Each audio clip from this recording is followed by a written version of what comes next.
Hello বন্ধুরা, নমস্কার। আজকে একটা নতুন মিনি ব্লগে আপনাদের স্বাগতম। তো সকাল সকাল উঠে বাইরে বেরিয়ে গেলাম। বাইরে বেরিয়ে দেখলাম দুটো পায়রার খোপই ঠিক আছে। তো চলুন এবার খোলা যাক।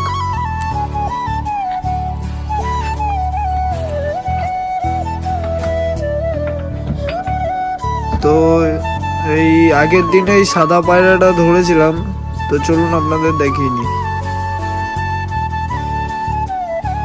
ম্যাডাসের পায়রা। আর এই বেবি দুটোর বাবা আমাকে সেল করে দিয়েছে। চলুন বন্ধ করে এবার ওপরে যাওয়া যাক। ওপরের খোপে দেখি কি খবর। ওপরের খোপে তো গিয়ে দেখছি সব ডিপ দিয়ে দিয়েছে। প্রথমে এইটা, তারপরে এই সবগুলো বাচ্চা রেখেও ডিম দিয়ে দিয়েছে।